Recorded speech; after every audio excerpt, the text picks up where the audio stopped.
grâce aux préjugés, on ne regarde plus les préjugés de la même façon. Donc moi, je pencherais sur la solidarité.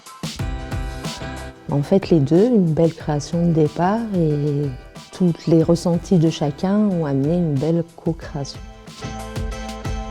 Moi, je me reconnais plus dans l'associatif.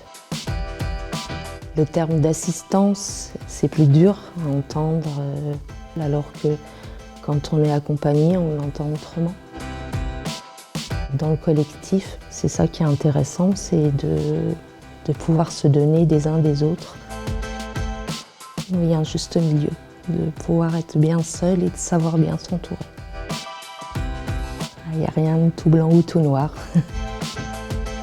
On s'ouvre aussi, le but c'est aussi de retrouver une place dans la cité et de participer à des sorties, des activités pour s'ouvrir sur le monde extérieur. La convivialité, c'est agréable. Je m'appelle Fabienne Boutet.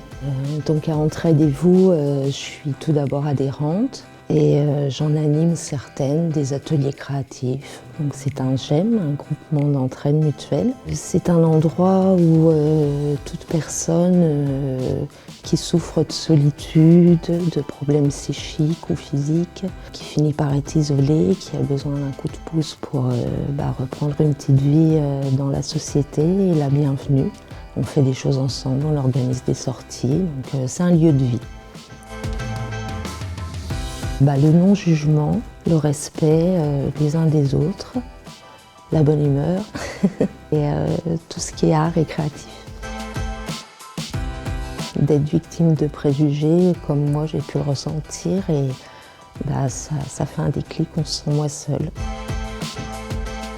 Ça permet d'expliquer un petit peu ce qu'on peut ressentir aux gens. Dans cette boîte, tout le monde est au moins concerné par une des thématiques.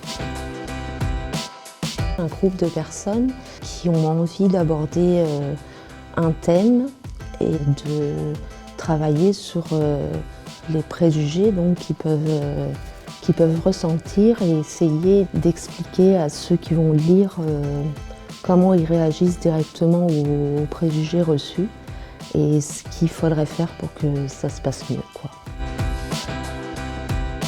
Les faire des préjugés parties pour la distribution qu'on fait à la fin de l'année, rouler des notices.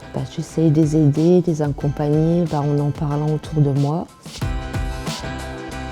Beaucoup d'aventures humaines, un peu un défi, surtout lorsqu'on tient des stands, qu'on distribue des boîtes, qu'on expose, qu'on fait découvrir le préjugé à des gens qui ne connaissent pas. C'est toujours un petit bonheur parce qu'on se dit que si on a touché quelques personnes et qui vont penser un petit peu autrement, réfléchir avant de juger, c'est tout gagné, C'est sur la schizophrénie, savoir un petit peu plus sur cette maladie. Si tu as des préjugés, c'est normal. Même si on est là, on en a aussi. Donc c'est pas une raison pour pas venir. On y a trouvé un endroit aussi un peu magique, convivial, avec des personnes d'autres assos. Ça nous a fait rencontrer des gens.